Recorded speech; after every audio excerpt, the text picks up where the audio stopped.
Have you ever felt? Are you listening? Damn. What's going on, YouTube? Welcome back to another video. Today we're going to be doing a quick review on the Vizio E65E1 series, I think is what it is. And we're going to talk a little bit of the features, the pros and the cons about this television. And let's just get right into it. So first, what I'm going to do, I'm going to start with the cons, just to get that out of the way. Now my biggest con on this TV, what I didn't like, is it doesn't have a tuner. Now, a tuner is what you can use to watch over-the-air TV with an antenna. And so if you guys rely on that and you don't have cable like DirecTV, Dish, Spectrum, Time Warner, Xfinity, whatever television service you have, you will not be able to get over-the-air channels with this, your local news. The only way to get the local channels, and the way I do it, is I have a TiVo down there at the bottom that I don't pay the monthly service for. I just use it for its tuner because I don't need all the apps and stuff that it has on there. That's why I have the Xbox or the PlayStation over there. So that right there is one of the cons for me. I still went ahead and got the TV because for the size and the price, it was a really good price. So that right there is my first con. The next one is, it's like a con and a non-con, but either way, I kind of have it more as a con, but whatever. Has Chromecast. It's a SmartCast TV, so it doesn't, I guess it is a con, it doesn't have apps built into the TV. So you know how some TVs have apps where you can go onto it and choose Netflix, choose YouTube straight from your TV? This doesn't have it. This does the same thing like a little Chromecast does, where you look at everything on your phone and then you cast it straight to the TV. Now, it's cool, but also for me, I didn't like it too much because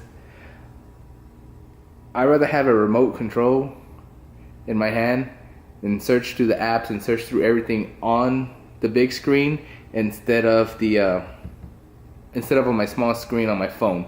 So that's another thing that I didn't like. Like, I have to search on my phone Netflix, or I have to search on, if I'm looking for a movie, I have to search all that on my phone, and then the app has to be able to cast it to the TV before you can watch it on the TV. So if you can't cast it on your TV, then you have to watch it on your phone. That was one little thing. That was another con for me. But the good thing for me is that I have like the Xbox or the PlayStation, which will allow me to do what I want with the remote. I use the remotes and go through Netflix on there, go through searching through movies on there and all that stuff, which is pretty cool. So those were my two cons on this TV. Now let's go to the good things on this TV. It's a 65-inch, and it was for $780, which was an amazing price. So me and my wife decided, well, let's just go ahead and get it. It's a good price. Let's do it. Now, I never thought myself buying a Vizio because every TV that I've gotten, except for my first TV, it was a Sony. But at the moment, the Sonys are just way out of our price range for this size TV. So for this TV, this price, it was amazing. Now, it does a lot of things. So this TV, when you first get it, it wants you to download right here, this app right here. Let's see, it's focus. Alright, so this is the Vizio, where is it? Right there. SmartCast app. So you set it up, you set up your TV as well. It's a real easy setup process. Right there at the corner of the TV, it'll tell you to put your phone so that it can pair with it with the NFC chip. So if you see here, you can turn it off. You can do settings. I named it. It's all your settings right there. Let's see. Let's go back. Your audio, timers. One thing that I like is the inputs. It's really easy to change the name on it. So you just hit name input, And then you see Xbox One, HDMI 2, HDMI 3, PS4, computer, and bam, it shows up on the TV. So if you're not using the app, you can use the remote. I don't know where it's at right now. Sorry about that, guys. Alrighty, now when you change the name on the input, as you can see there, all you do is hit this. And you can see Xbox One, HDMI 2, PS4, HDMI 2, comp. And here soon I will change HDMI 2 to my TiVo or whatever it is that I'm going to have on there. So that's pretty cool. So let's go ahead and hit the PS4. And as you can see, the TV changes just like that. There's the PS4. So let's say if you want to go back, just hit the input button again. You can hit the Xbox One. I'm just going to hit the cast, which is going to take it straight. And you can set that up with your own pictures and stuff like that to show through, instead of the pre ones that they have. Now, if you don't want to use the phone, you can also use the remote, which is cool because if you hit the little input button, as you can see, it shows cast, the Xbox One, HDMI 2, HDMI 3, PS4, leave it on there, and bam, back to the PS4 just like that. Now my favorite thing about this TV is that this app, all I have to do is when I'm not in the room or I leave somewhere, all I have to do is hit the power button and it turns it off. If I can't find the remote, or if you just don't know where to put it, just pull your phone out real quick, hit the power button, and then bam, it just comes right back on.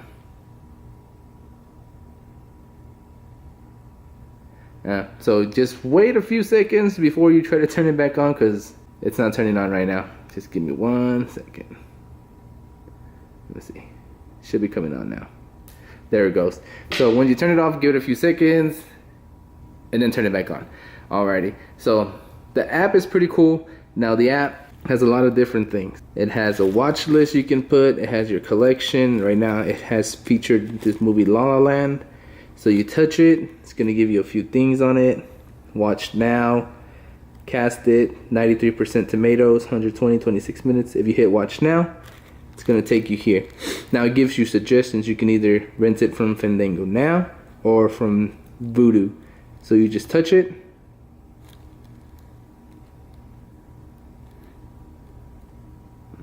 And it takes you to the app. Well, I don't have the Fandango app, so let's just close out of that and let's go to the Vudu app. So we just hit play. It asks, do you want to open in Vudu? Open. Takes you movie unavailable. We need you to purchase. Oh, I don't have my card on Vudu, but as you can see, it takes you straight.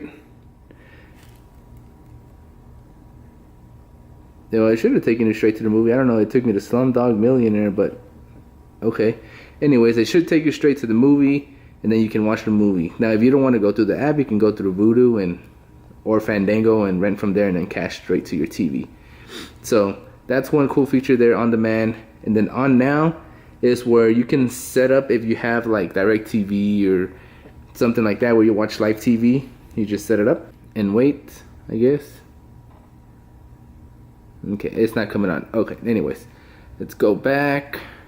Let's put that down, close out of that. And now it shows you here where you can discover things. Casting apps as Netflix, iHeartRadio, Zumo, Hulu, Vudu, Pluto, Crackle. Crackle's cool because there's a lot of all free movies on there. Google Play, YouTube, Fandango Now, Pandora, and blah, blah, blah, blah, all that.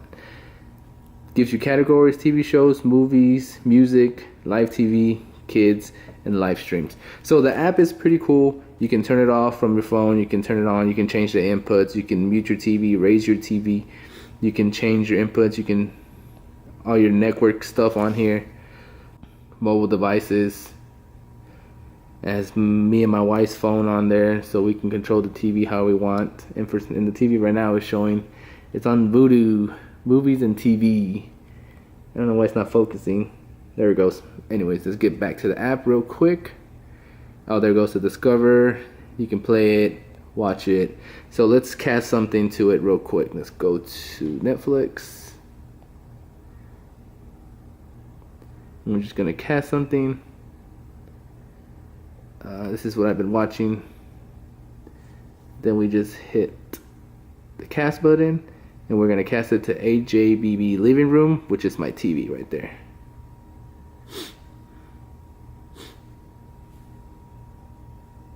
There it goes. So you see it's loading.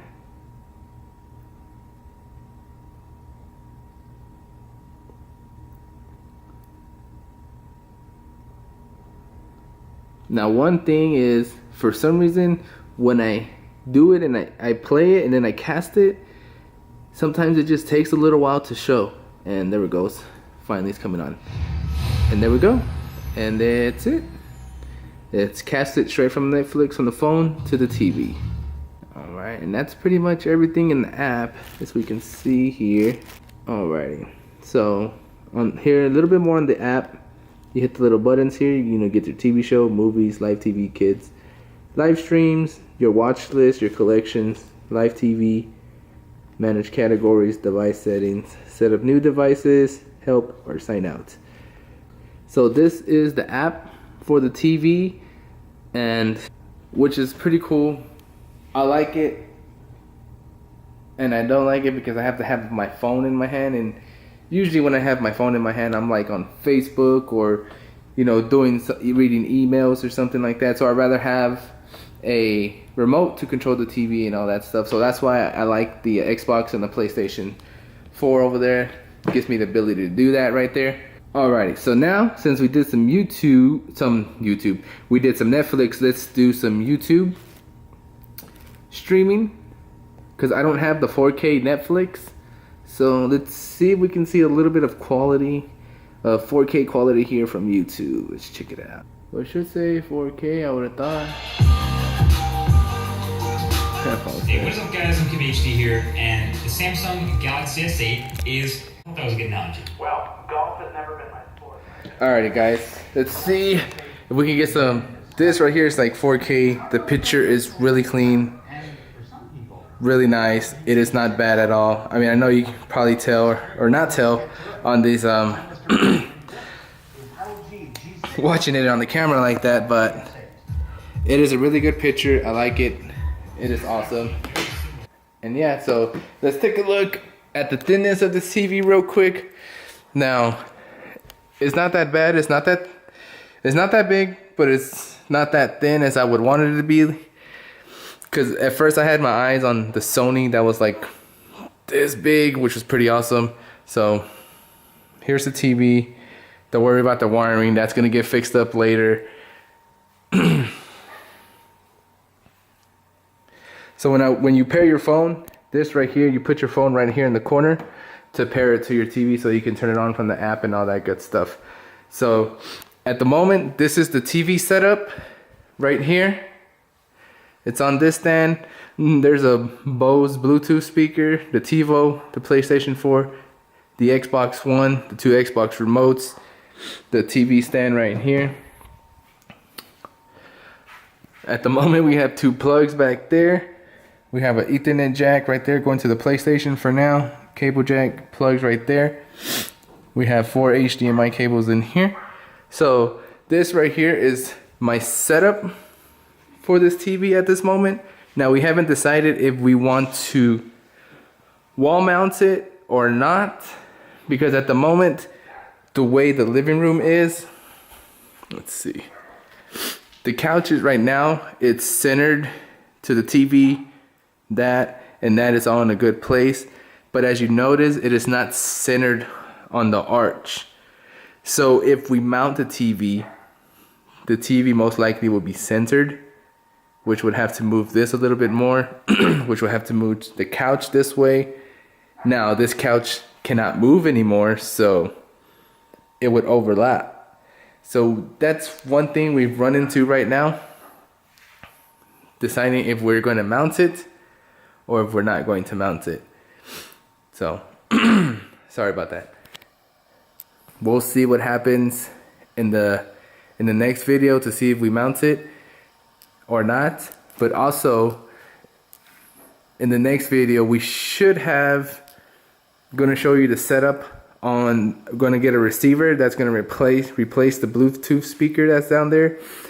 Now, that Bose Bluetooth speaker with the TV, it still makes a night of big difference from the TV speakers. Even though that's just a Bluetooth speaker that belongs in a room or something, you still get good bass with it, you still get good sound. It's pretty awesome. But here in the future, we're going to switch out the Bose speaker with the AV receiver. And the cool thing about that is that we're going to have the surround sound system.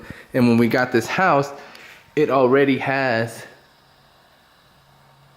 these speakers pre-wired for 5.2, which is pretty awesome.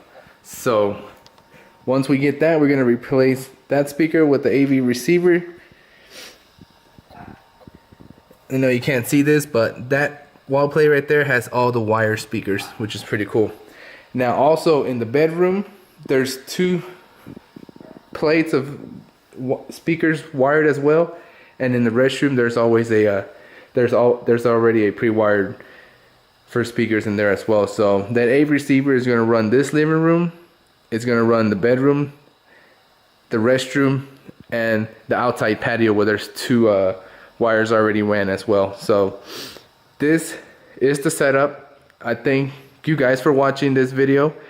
This has been the review on the Vizio E65 E1 series and my current setup, part 1. Part 2 is going to be the next setup, just if we mount it or not, and the whole surround sound system, and see how that sounds with, and see what we get. So I thank you guys for watching this video. Please subscribe, it helps out the channel. Like the video as well. And guys, we'll see you in the next one. Peace.